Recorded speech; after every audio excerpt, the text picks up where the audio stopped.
South Korea and the US launch massive war games. Pyongyang calls it provocation, Washington calls it defense.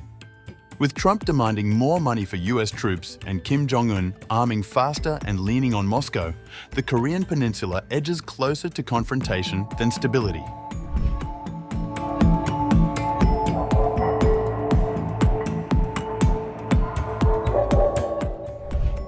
The Korean Peninsula remains one of the world's most volatile flashpoints, a place where history, geopolitics, and military strategy converge. In mid-August 2025, South Korea and the United States once again launched their annual Ulchi Freedom Shield military drills, an 11-day exercise aimed at boosting readiness against potential North Korean aggression. But these drills are far more than routine training. They highlight a decades-old dilemma: the heavy reliance of South Korea on US forces for deterrence, the cost of keeping nearly 28,500 American troops on its soil, and the increasing friction between allies over who pays for security at a time when North Korea is arming faster, and the US is shifting its focus toward China.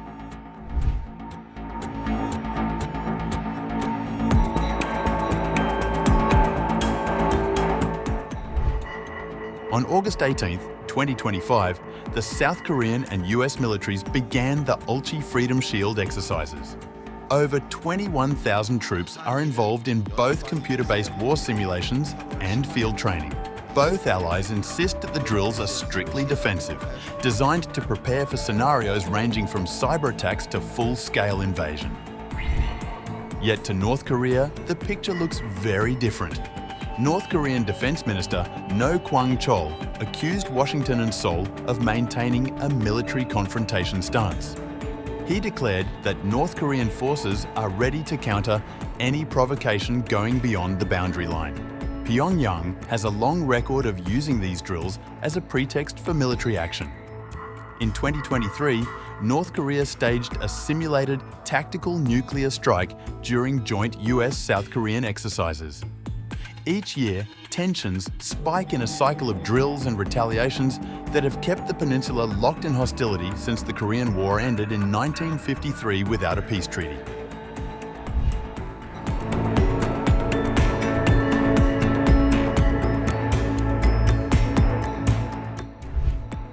This year's war games arrive at a politically charged moment. South Korea's new president, Lee Jae-myung, is preparing for his first summit with US President Donald Trump in Washington on August 25th. President Trump has long pushed allies to contribute more financially toward the cost of hosting US troops abroad.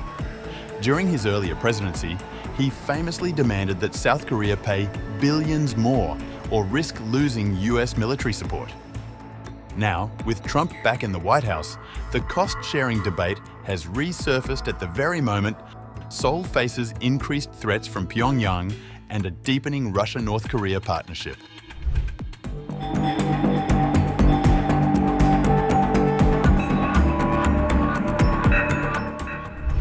For President Lee, the challenge is to show toughness against North Korea while avoiding escalation. He has also promised a more pragmatic policy, reopening channels of dialogue with Pyongyang where possible. On August 18th, just before the drills began, Lee ordered his cabinet to prepare for the partial implementation of existing agreements with North Korea, signaling his willingness to de-escalate. At the same time, he must reassure Washington of South Korea's loyalty and willingness to shoulder more of the financial burden. What's needed now is the courage to steadily take steps toward easing tensions, grounded in a firmly maintained state of ironclad security readiness. Relations between South and North Korea are crucial in order to protect the national interests of South Korea and expand the space to operate diplomatically in the face of rapidly changing external conditions.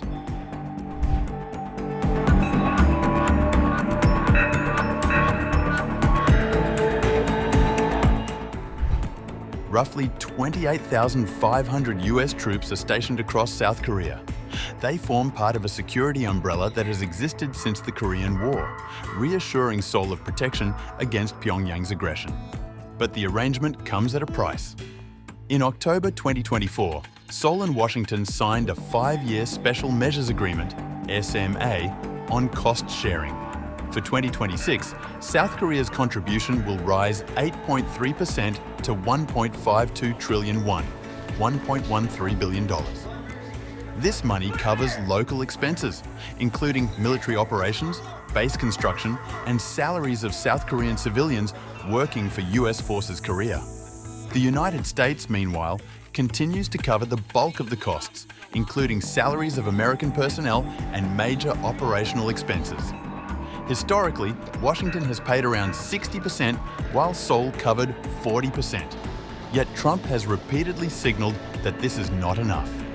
Speaking in July, he said South Korea should cover its own military protection. It's okay, we rebuilt it and we stayed there.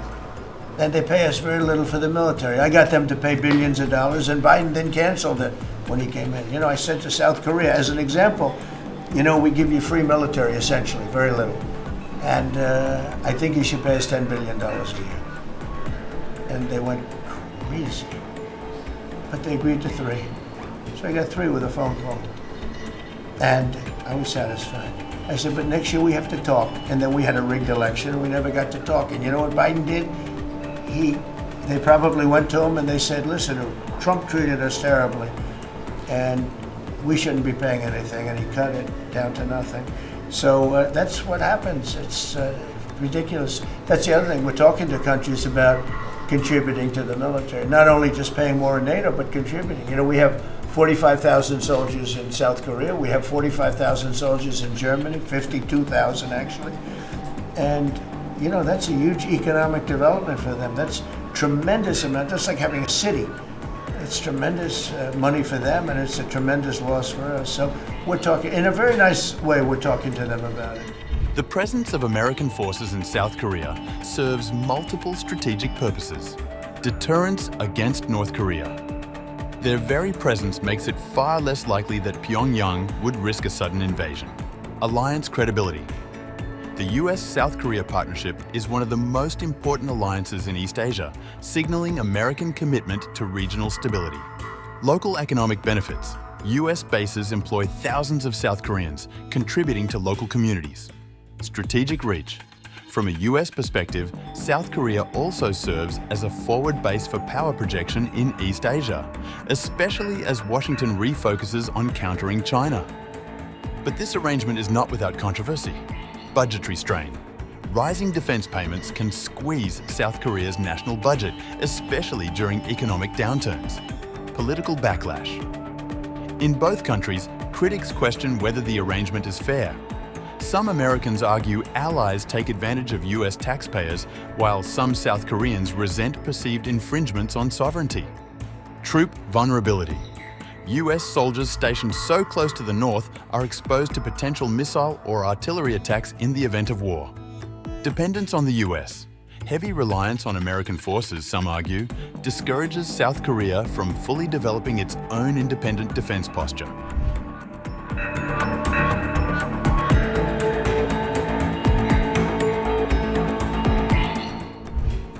Complicating matters further is Pyongyang's growing closeness with Moscow.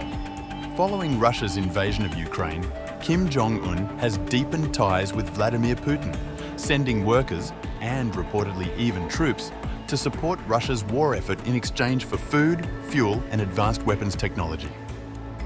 This partnership further heightens the stakes of US-South Korea drills. North Korea is no longer isolated. It has a powerful ally willing to provide diplomatic cover and possibly military support. For Washington, this makes the Korean Peninsula a critical theatre, not just in the context of North Korea, but in the broader rivalry with Russia and China.